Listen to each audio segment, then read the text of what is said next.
The bigger concern is the best basketball player in the world, and that's Giannis. That to me is the bigger concern. And he talked about this in his post-game conference, press conference, because they were asking him about the struggles in games 1 and 2, and then this bounce back that he had in game 3.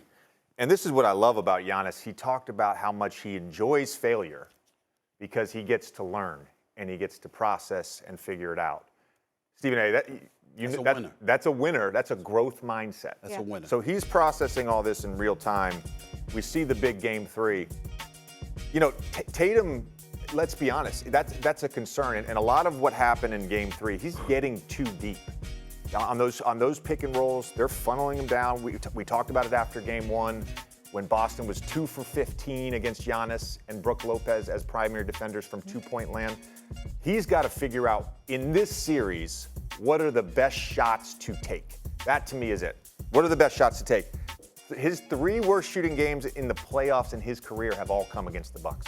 So clearly, Giannis, Lopez, the size. Let's give a shout out to Wes Matthews. Tatum was 0 for 10. 0 for 10 on Saturday when Wes Matthews guarded him. So it's a concern, but it starts with Giannis. Best player in the world, figuring out that defense in real time. That's scary. To me, it starts with Tatum. Okay. Because I know what I'm getting from Giannis. I know I'm going to get a dominant presence close to the basket. But I also know that I'm going to get a highly subpar shooter from three-point range. He's shooting 2 of 3 from three-point range, 2 of 12, I'm sorry. And a suspect shooter from the free throw line. He shoots 62% from the free throw line. He's going to keep coming and coming and coming because he's relentless, is unstoppable in that regard. We know what we're going to get from Giannis. The Boston Celtics are prepared for that, even though they neutralized him to some degree in terms of his efficiencies in games 1 and 2 before he exploded in game 3. What was the problem? You were still in that position to win game 3. Jason Tatum was nowhere to be found, and you still won. You still lost by 1 point. Marcus Smart, obviously, people can debate that call. He was in motion. I thought that he was shooting the 3. I thought he was shooting the 3 as well. He should have went to the free throw line. That was a bad non-call. That was a bad non-call, That's a no shooting question foul. about it. I think he went to the free throw line, but only 2 shots right, instead of 3. right. So it wasn't a non-shooting foul. But the point is, it should have been 3 free throws instead of 2. Jason Tatum right now is shooting 35% from the field. In this series. That's in the series. That's unacceptable. That's unacceptable. We talked about you and how you had elevated, okay, particularly after sweeping KD and Kyrie and the Brooklyn Nets. You were supposed to arrive. There is no Chris Middleton, okay? Even though Giannis has more than serviceable support, because I'm a fan of Bobby Portis. And guess what? Grayson Allen deserves some props too. Pat Connaughton deserves some props. He deserves some props as well. Holiday, okay, exactly. I'm talking about Grayson Allen overall, what he did in the first round more so than series. But I'm just saying I believe in the kid, okay?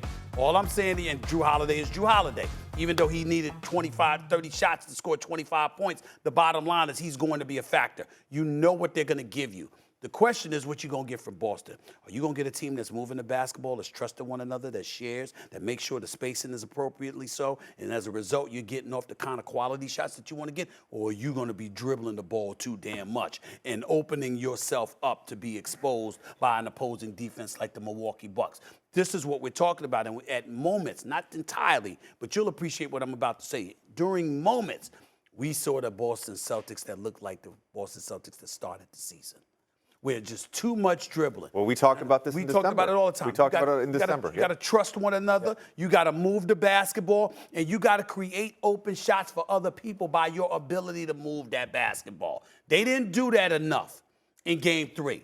The Boston Celtics season is on the line tonight.